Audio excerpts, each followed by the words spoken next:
послании президента Республики Казахстан Нурсултана Назарбаева народу Казахстана от 10 января 2018 года новые возможности развития в условиях четвертой промышленной революции особое внимание акцентируется на развитии аграрной политики, направленной на кардинальное увеличение производительности труда и роста экспорта переработанной сельскохозяйственной продукции.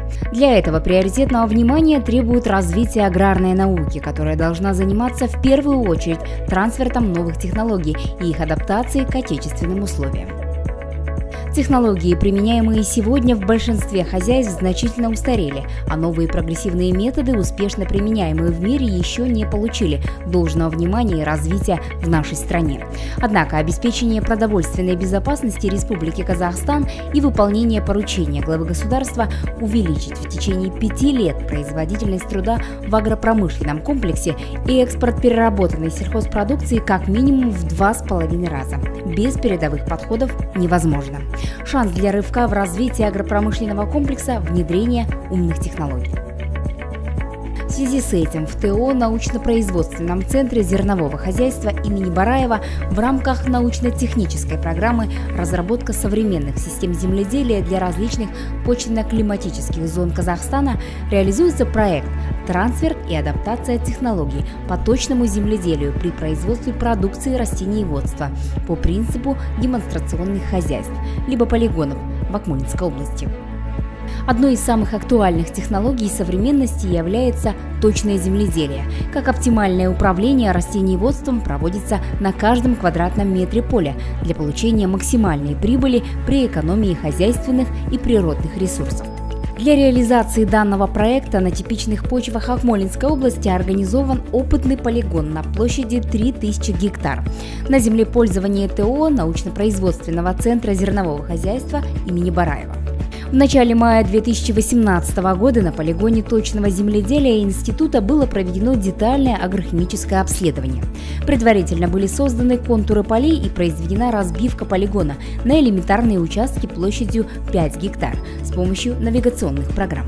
Результат обследования показал, что содержание обменного калия на полях высок, реакция почвенной среды среднещелочная, внутрипольная вариабельность по азоту и фосфору высокая. С целью обеспечения проведения научных исследований в части дистанционного мониторинга посевов сельскохозяйственных культур были использованы беспилотные летательные аппараты – агродроны. Аэрофотосъемка исследуемой территории производилась на высоте 300 метров. Съемки производились в 3 спектральных диапазонах – синий, зеленый, красный. Общая площадь снимаемой территории составила 3000 гектар. Сделана карта дифференцированного внесения азотных удобрений, которые предназначены для точечного внесения удобрений. Они же, в свою очередь, построены на основе учета состояния растительности. Техника дифференцированного внесения удобрений предполагает распределение обрабатываемых полей по классам, что значительно снижает затраты при внесении минеральных удобрений. Средняя урожайность яровой пшеницы по полям полигона точного земледелия составила 25,9 центнеров с гектар. На полях с традиционной технологией возделывается 22,7 центнеров с гектара. При средней урожайности по району 13,5. Одним из направлений обеспечения высокой урожайности яровой пшеницы предусматривается использование новых сортов, созданных с использованием биотехнологий.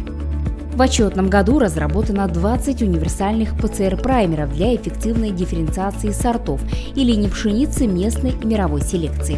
Для каждого праймера разработан тест-набор с протоколом и способом применения для любых образцов пшеницы. На основе отбора созданы засухоустойчивые клеточные популяции 10 отечественных сортов пшеницы, устойчивых к селективному фактору – засухи. Сформирована ДНК-коллекция, состоящая из 48 образцов стародавних сортов пшеницы, являющихся доминантными предками большинства современных сортов, а также генетически и географически отделанных линий пшеницы.